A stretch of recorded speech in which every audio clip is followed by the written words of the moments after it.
धर्माधवेति गोविंद दामोदर।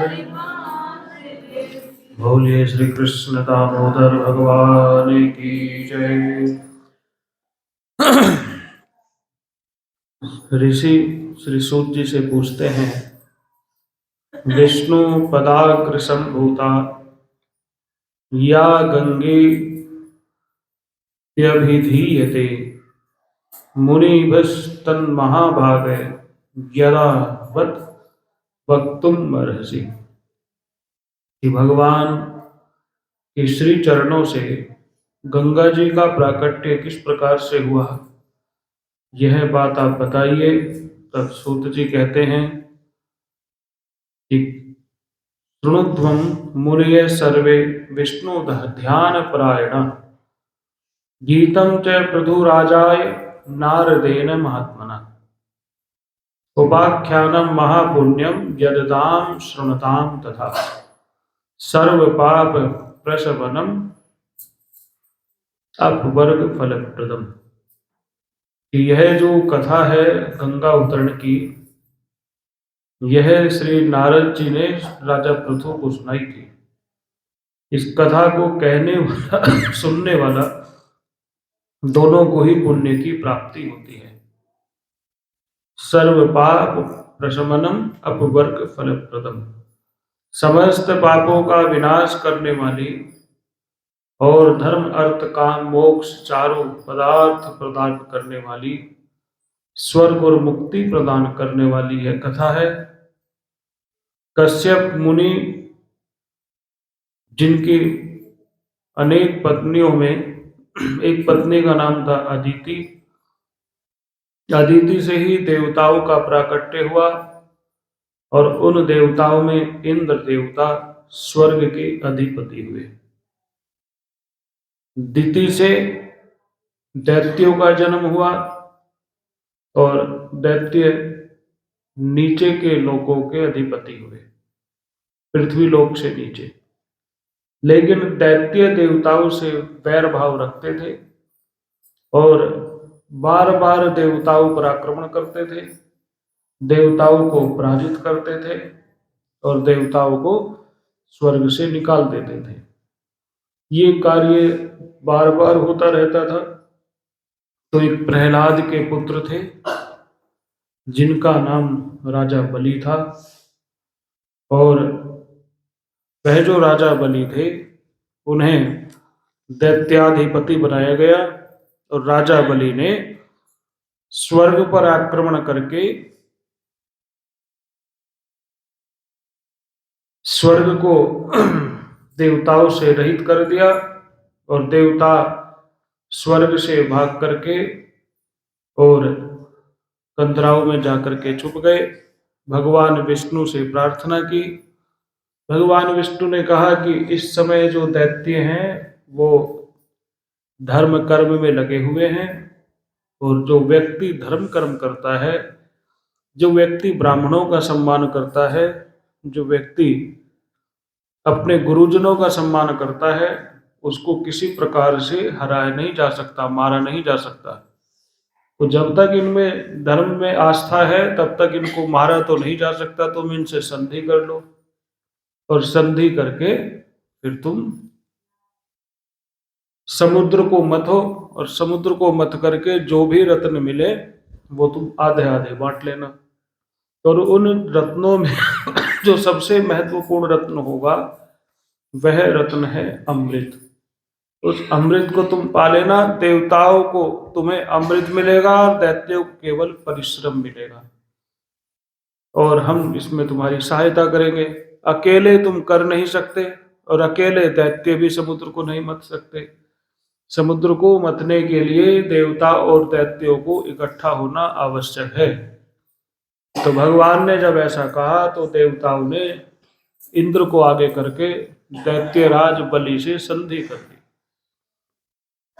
विरोचन के सुपुत्र और प्रहलाद के सुपुत्र बलि बड़ी प्रतापी राजा थे, और जब संधि हो गई और तय हो गया जो भी रत्न निकलेंगे वो आधे आधे हम सब बांट लेंगे। तो ये बात तो बलि भी जानते थे कि हम अकेले समुद्र से रत्न नहीं निकाल सकते।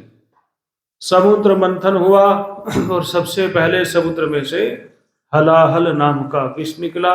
सब जानते हैं कथा। भगवान सदाशिव ने इस विष को ग्रहण किया, भगवान ने विष पान किया, भगवान नीलकंठ हो गए।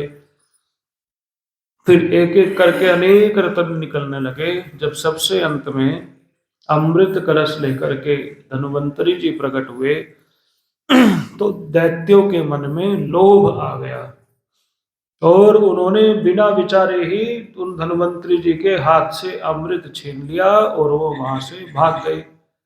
देवता बेचारे देखते रह गए। दैत्यों को अमृत पीने को नहीं मिला। भगवान ने कोई धोखा नहीं किया। देखो, जो दुष्ट होता है उसके साथ दुष्टता का ही व्यवहार किया जाता है, क्योंकि अमृत पहले दैत्यों ने छीना था। तो भगवान ने फिर उनको वैसा ही दंड देने का निश्चय किया और भगवान ने मोहिनी रूप बना करके दैत्यों को मोह लिया और दैत्यों को मोह करके फिर दोनों को पंक्ति में बिठाया और भगवान विष्णु ने दैत्यों को अमृत की एक बूंद नहीं पिलाई और देवताओं को अमृत पिलाने लगे। राहु नाम का एक दैत्य था, वो मोहित नहीं हुआ उस मोहिनी से और वो सोचने लगा कि ये जो स्त्री है ये भेदभाव कर रही है, ये केवल देवताओं को ही अमृत पिला रही, हमें तो पिला नहीं रही। तो वह भी देवता का रूप बना करके देवताओं के बीच में जाकर के बैठ गया और बैठा भी चंद्रमा और सूर्य के बीच में। दोनों ही प्रकाश करने वाले देवता हैं, दोनों ही अंधकार को हरने वाले देवता हैं, दोनों ही अज्ञान को हरने वाले देवता हैं। चंद्रमा सूर्य के बीच में जब बैठे तो जैसे ही उस दैत्य को अमृत पान कराया, वो अमृत गले तक ही पहुंचा था तो वह देवता समझ गए ये तो हमारा आदमी है ही नहीं। उसकी चेष्टा से समझे होंगे, आकार रूप तो बनाया जा सकता है, संस्कार कहाँ से आएंगे? बैठने उठने का वह जो तरीका है जो देवताओं के पास है, हो सकता है वह दैत्य न जानते हो। खाने के तरीके से भी पता लग जाता है। तो वह जब खाने अमृत पीने लगा तो सूर्य चंद्रमा ने भेद खोल दिया। भगवान विष्णु ने सुदर्शन चक्र से उसकी गर्दन काट दी। जहां तक अमृत पहुंचा था वहां तक का शरीर अमर हो गया और बाकी सब सुदर्शन की अग्नि से जल करके भस्म हो गया। तो केवल गर्दन गर्दन शेष रही। देखो, बैठना भी हो तो भी अच्छे लोगों में बैठो।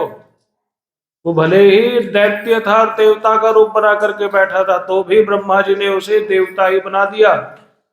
और 9 ग्रहों में एक ग्रह की बल्कि 2 ग्रहों की उसको जिम्मेदारी दे दी, राहु और केतु।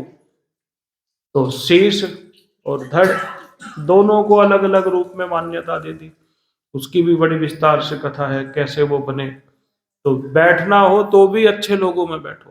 तेरे भक्तों से हो प्रीति तेरा परिवार काफी है, जगत के रंग क्या देखूं तेरा दीदार।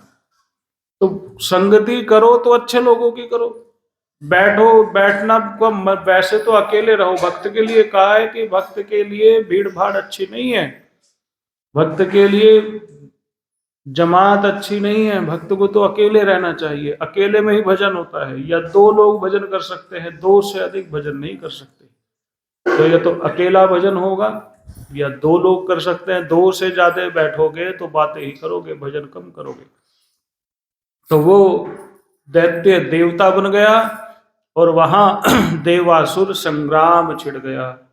देवासुर संग्राम हुआ, देवता और दैत्यों में भयंकर युद्ध हुआ। अब उसका परिणाम तो सब जानते हैं। बलि ने कहा ये देवता बार बार बलवान हो जाते हैं, इनके बल का कारण क्या है? तो शुक्राचार्य जी ने कहा कि ये जो बलि राजा, ये जो देवता बलवान होते हैं, इनके पीछे ब्राह्मणों का बल है। ब्राह्मणों के जप से, ब्राह्मणों की दी हुई आहुति से देवताओं का बल बढ़ता है।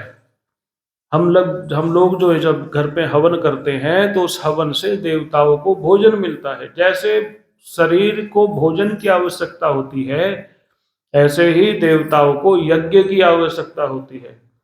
यज्ञ अपने घर में कराते रहना चाहिए। यज्ञ करने से देवता प्रसन्न होते हैं, और जब देवता प्रसन्न होते हैं तो फिर हमें वो आशीर्वाद देते हैं। इनका जो मूल है वो यज्ञ है।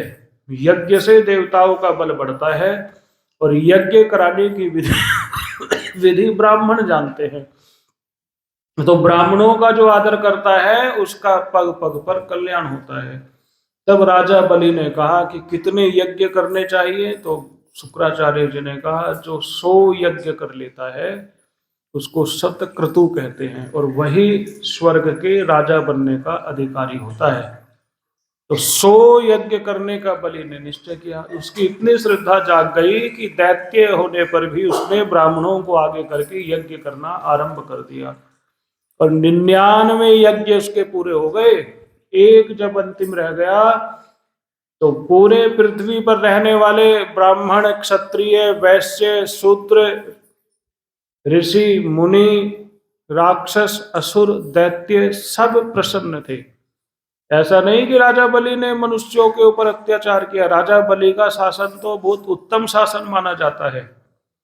उसके शासन में सब सुखी थे, लेकिन देवताओं को छोड़ करके देवता दुखी थे। अब देवताओं ने अपनी माता से जाकर के प्रार्थना की, जब विपत्ति आती है तो माँ ही तो याद आती है। माँ से कहा कि संसार में सब सुखी हैं, हम ही दुखी हैं, हमें ही कंदराओं में छुप करके रहना पड़ता है, तो आप हमारे लिए कुछ करो, क्योंकि हमारे पिताजी सर्वसमर्थ हैं। हमारे पिताजी यदि कुछ सोच लें तो फिर उसको पूरा होने में देर नहीं लगती। तो माता अदिति ने कहा ठीक है, हम इस कार्य को करेंगे।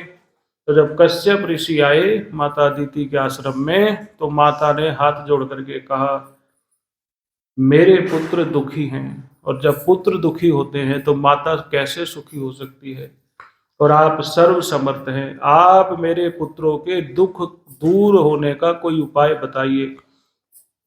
तब कश्यप ऋषि ने कहा कि देवी, इस समय शत्रु का बल बढ़ा हुआ है, शत्रु बलशाली है, शत्रुओं को जीता नहीं जा सकता।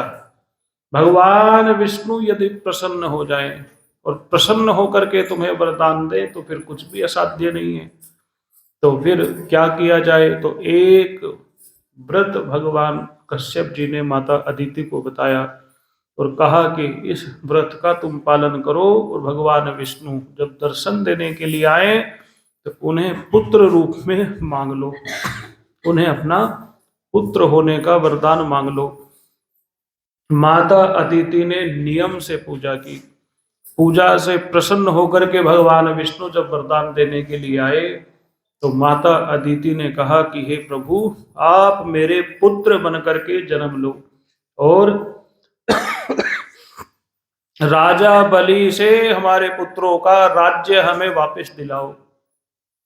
तो भगवान ने कहा तथास्तु, और भगवान अदिति के पुत्र के रूप में प्रकट हो गए। बालक के रूप में भगवान प्रकटे, और वो बालक उस अवतार में ब्राह्मण के घर में प्रकटे, क्योंकि कश्यप ब्राह्मण थे, अदिति भी ब्राह्मणी थी, तो ब्राह्मण के घर में प्रकटे तो वो भी ब्राह्मण कहलाए। तो जो जो संस्कार ब्राह्मणों के होते हैं वो सब संस्कार उन ब्राह्मण कुमार भगवान विष्णु के होने लगे। ब्राह्मणों में मुख्य संस्कार यज्ञोपवीत संस्कार होता है।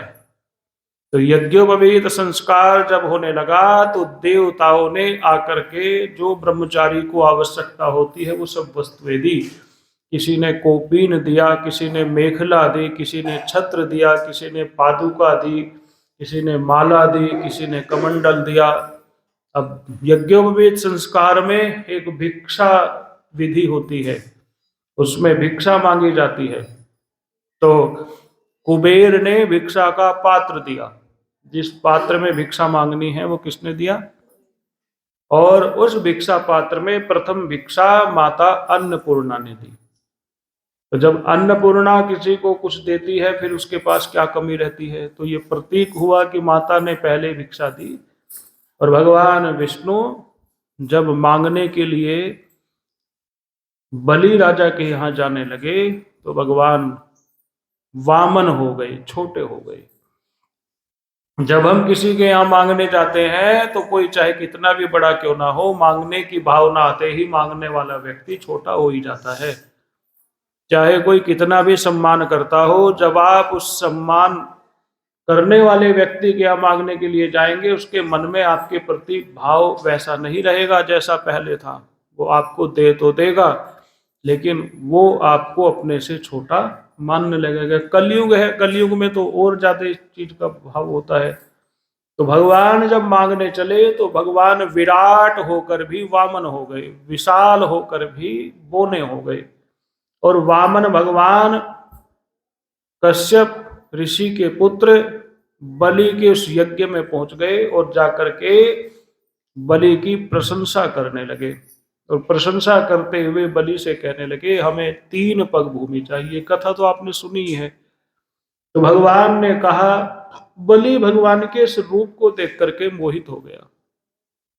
भगवान जिसके सामने आ जावे, क्या वो भगवान को देख करके मोहित नहीं होगा? कितना भी बड़ा पापी क्यों ना हो, भगवान के सामने खड़ा होकर के उसका सारा पाप नष्ट हो ही जाता है। भगवान का दर्शन वही करता है जिसके कल्याण होने का समय आया है। भगवान का दर्शन हर कोई नहीं कर सकता। जब कल्याण होने का समय आता है तभी भगवान के दर्शन होते हैं। निर्मल मन जन सो मोहि पावा, मुझे तो वही पाता है जिसका मन निर्मल हो जाता है। तो बलि ने भगवान को देखा, जो ब्राह्मण बन करके आए थे। भगवान तो बलि से लेने के लिए आए, अब भगवान को देख मोहित हो गया। ब्राह्मणों का वो सम्मान करता ही था। भगवान से कहा, क्या चाहिए? भगवान ने कहा, 3 पग भूमि चाहिए। अब बलि तो ये बात समझा नहीं, लेकिन शुक्राचार्य जी समझते थे। अब देखो, ब्राह्मणों की बात तो ब्राह्मण ही समझ सकते हैं। आम आदमी को ब्राह्मण को देख करके श्रद्धा जागती है, लेकिन ब्राह्मण ब्राह्मण को देख करके पहचान जाता है। ब्राह्मणों की विशेषता होती है, कोई पंडित जी आए तो दूसरे पंडित जी उसे देख करके समझ जाएंगे कितना ज्ञानी है, कितने पानी में है, सब जान जाते हैं। और जानना और ना जानना भी भगवान की इच्छा पर ही निर्भर थी। भगवान जनाना चाहते थे, इसलिए शुक्राचार्य जी को ये बात पता चली। और शुक्राचार्य जी ने कहा, देखो ये और कोई नहीं है, भगवान विष्णु ही ब्राह्मण का रूप बना करके देवताओं का कार्य सिद्ध करने के लिए आए हैं। और तुम इन्हें कुछ देना मत, क्योंकि ये ब्राह्मण का रूप बना करके तो आए हैं, लेकिन है भगवान विष्णु, इनको देना मत, नहीं तो तुम्हारी सारी लक्ष्मी ये हर लेंगे। गुरुजी ने ये बात कही कि तुम इनको देना मत। अब और कोई होता तो गांठ बांध लेता, मेरे गुरुजी ने तो मना करा भाई, पूजा करनी नहीं। मेरे गुरुजी ने तो ये कहा कि घर में मूर्ति रखनी नहीं। मेरे गुरुजी ने तो ये कहा कि व्रत रखना नहीं। ऐसे बहुत लोग हैं जो गुरुजी के नाम पे सब कुछ छोड़ देते हैं। तो बलि ने कहा, गुरुजी, गुरु की बात वो मानी जाती है जिससे धर्म नष्ट न होता हो। धर्म सर्वोपरि है। धर्म से ऊपर न माता है, न पिता है, न गुरु है, न भाई है, कुछ नहीं है। सबसे ऊपर क्या है? धर्म। धर्म शास्त्रों से निर्धारित होता है। धर्म मनमाना आचरण धर्म नहीं कहलाता कि जो मन में आया वही धर्म है। नहीं, धर्म का निर्धारण शास्त्र करते हैं। शास्त्र जिस कार्य को करने की आज्ञा देते हैं वो तो है धर्म, और शास्त्र जिस कार्य को करने से मना करते हैं वो है अधर्म। तो गुरुजी, आप ये मुझे कह रहे हैं कि ये ब्राह्मण नहीं है, ये भगवान विष्णु हैं, और आप इन्हें दान मत करना। तो गुरुजी, ये बात तो मैं आपकी मानूंगा नहीं। ब्राह्मणों को दान इसलिए दिया जाता है क्योंकि ब्राह्मणों को दिया हुआ दान भगवान विष्णु को प्राप्त होता है। आप कल भी मैंने बताया कि पंडित जी के नाम के कपड़े के पैसे इकट्ठे मत करना है, बुरा मत मानना मेरी बात का। जहां तक सोचोगे आपका दान वहीं तक जाएगा। तो भगवान विष्णु तक दान पहुंचाने का माध्यम ब्राह्मण है। दया किसी पर भी की जा सकती है। भूखा व्यक्ति है तो ये मत देखो कि ये पंडित जी है भी नहीं है, जो भूखा है उसको भोजन करा दो, भूखे के पेट में अन्न जाएगा तो भगवान तक अपने आप पहुंच जाएगा। प्यासे को जल पिला दो, वो भले ही चाहे कौन जात बिरादरी का है, उसको उसके पेट में जल जाएगा, उसकी प्यास मिटेगी तो भगवान विष्णु तक वह जल पहुंच जाएगा। विद्या दान का अधिकारी है, कोई पढ़ने वाला बच्चा है, उसके पास पढ़ाई लिखाई के पैसे नहीं है, तो उसकी मदद कर दो तो भगवान तक पहुंच जाएगा। दया करने में जाति नहीं देखी जाती, धर्म नहीं देखा जाता, दया तो सब पर की जा सकती है। लेकिन जब दान की बात आती है तो दान लेने का अधिकारी दो माने गए हैं शिव पुराण के अनुसार, एक तो ब्राह्मण और एक यति सन्यासी। सन्यासी दान लेता नहीं, क्योंकि वो लेना ना लेना उसकी मर्जी है, लेकिन ब्राह्मण को दिया हुआ दान भगवान विष्णु तक पहुंचता है। पंडित जी को कपड़े देने हैं तो वो केवल पंडित जी के शरीर तक रहेंगे, लेकिन आप भगवान को मुझे वस्त्र अर्पण करने हैं, भगवान को मुझे देने हैं, मैं नारायण को चढ़ाऊंगी ये वस्त्र, तो वो पंडित जी के माध्यम से भगवान नारायण तक पहुंच जाएंगे। तो बलि ने कहा कि ब्राह्मण को दान इसलिए दिया जाता है क्योंकि वह ब्राह्मण को दिया हुआ दान भगवान विष्णु तक पहुंचता है। और आज तो भगवान विष्णु ही ब्राह्मण बन करके आ गए। अब ये असली हैं नकली हैं इस बात का मुझे क्या विचार करना, जो दान भगवान के लिए दिया जाता है वो भगवान तक पहुंचता है। भगवान किसी से मांगने नहीं आते।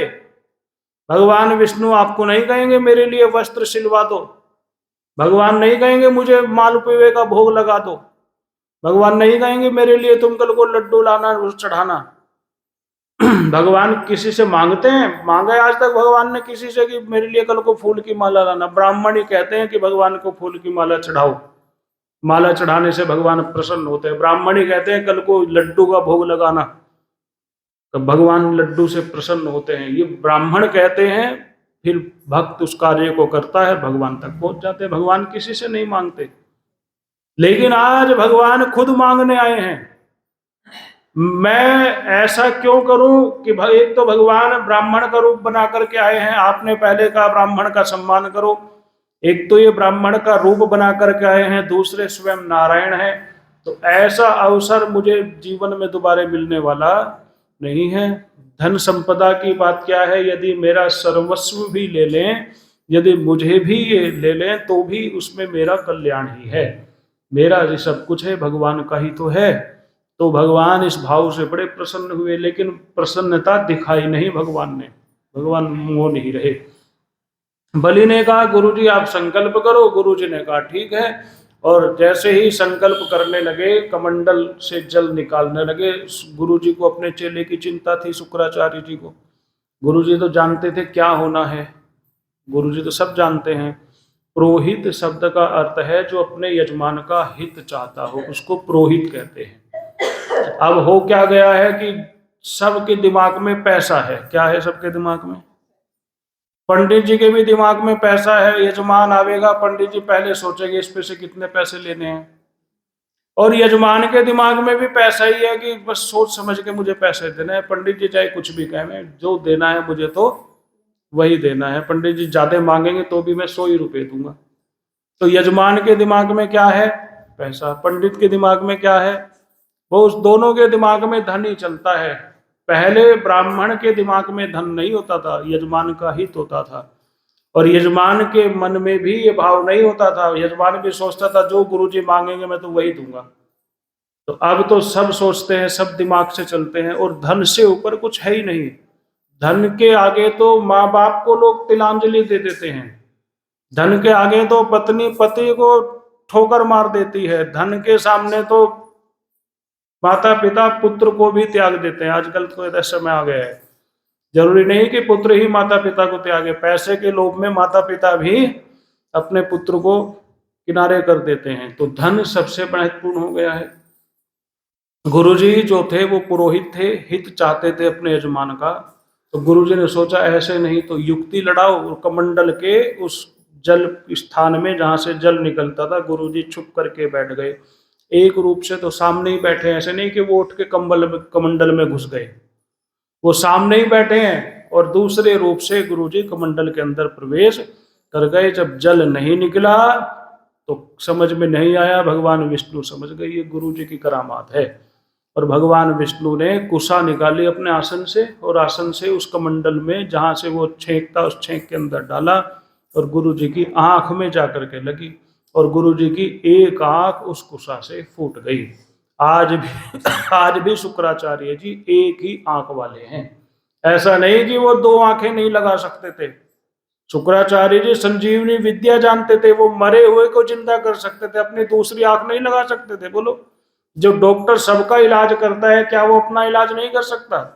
कर सकता है। लेकिन गुरुजी को ये बात समझ में आ गई कि भगवान ने मेरी आंख में जो कुशा लगाई है ना, इसमें मेरा कल्याण किया है। भगवान की एक एक चेष्टा भक्त का कल्याण करती है।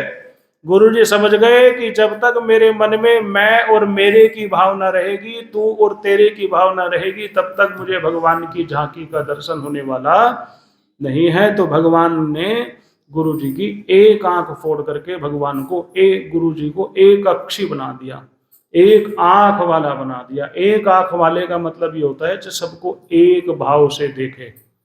जो माता जी बड़े बेटे को ज्यादा प्यार करे, छोटे बेटे को कम करे, तो फिर भगवान उसका इलाज करते हैं, जैसे गुरु जी का किया। तो इसलिए जो सारे परिवार को, सारे घर को एक आंख से देखे, जो कहना मानता है उसका भी कल्याण करे, और जो कहना नहीं मानता, ऐसा अक्सर देखने में होता है कि माँ बाप ही भेदभाव कर देते हैं संपत्ति को बांटने में। माँ बाप ही कहते हैं मेरे छोटे बेटे ने मेरी बड़ी सेवा की, छोटे को मैं ज्यादा दूंगी, बड़े को मैं कम दूंगी, वो तो मेरे से बात करता ही नहीं, उसे तो मैं कुछ भी नहीं दूंगी। तो फिर उसमें और तुम में भेद क्या हो गया? फिर तो वो तुम्हारा बेटा और तुम उसकी माँ, जैसा वो तुम्हारे साथ कर रहा है वैसा तुम उसके। संपत्ति तो जानी ही है, एक को दे दो चाहे तीन को दे दो, तो माँ बाप का भी कर्तव्य है बच्चों को बराबर बांट करके देवे। तो जो माँ बाप अपने बच्चों में बराबरी का भाव रखते हैं, फिर कहीं ना कहीं उनका कल्याण होता ही है।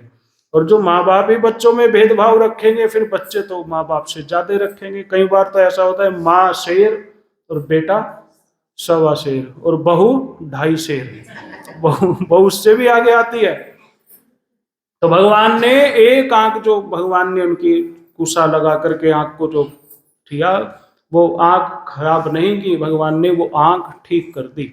और अब शुक्राचार्य जी को सब कुछ बराबर बराबर दिखाई देने लगा, ना कोई छोटा दिखाई देवे, ना कुछ बड़ा दिखाई देवे। और भगवान ने संकल्प लिया, और संकल्प लेकर के जैसे ही भूमि को नापने के लिए भगवान ने अपना कदम बढ़ाया, पहला चरण भगवान का नीचे, जब कुर्सी आसन पर बैठेंगे तो पहला पैर तो नीचे ही रखेंगे उतरने के लिए, वो नीचे नीचे नीचे नीचे सातों लोक को भेदते हुए, पाताल को भी भेदते हुए शेषनाग के शीश पर जाकर के वह पैर थमा। और जब भगवान उस शेषनाग के ऊपर खड़े हो गए, अब दूसरा कदम बढ़ाने के लिए आगे पैर बढ़ाना पड़ेगा।